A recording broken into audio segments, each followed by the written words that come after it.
Lisa Boothe, the Fox News contributor, is here to talk with us tonight about whether or not that's even a possibility. How are you, Lisa? I'm good. Things look a little different. I'm at home at my parents' house, so via Skype. So it's a little different these days, isn't it? Well, I'll just tell you, I can't see you, so I mean, everything looks different to me. I can't see you Lisa, either. Listen, I'm sure you look great.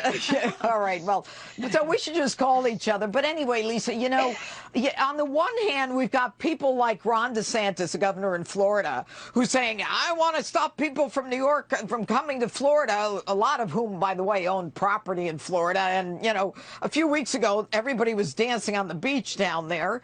And yet at the same time, you've got the president who's kind of hoping that on a day, you know, a religious day, the resurrection, that we might be able to kind of come out of this. Do you have any input, any insight on that, the possibility of that happening?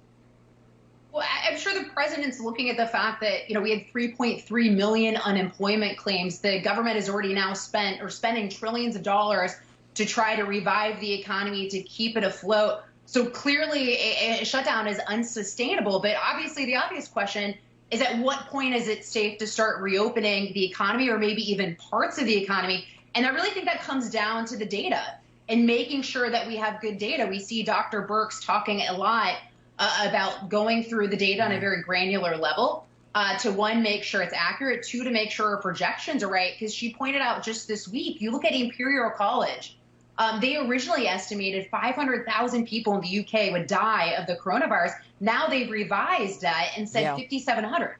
So those numbers are vastly different. Right. So it's important to get the projections correct, so you're not instilling fear on people, that people aren't making decisions based off of, you know, misinformation and incorrect data.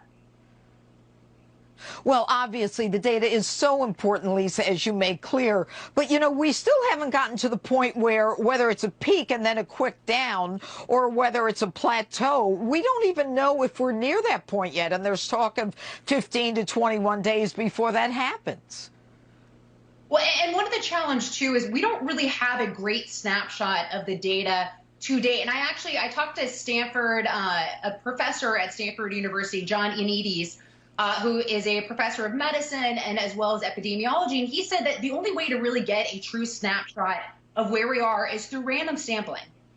Because if you're only testing the very sick, if you're only testing the sick, those mortality rates are going to look different. That infectivity rate is going to look different. It's really important to get the data right, Lisa, to do things like random sampling.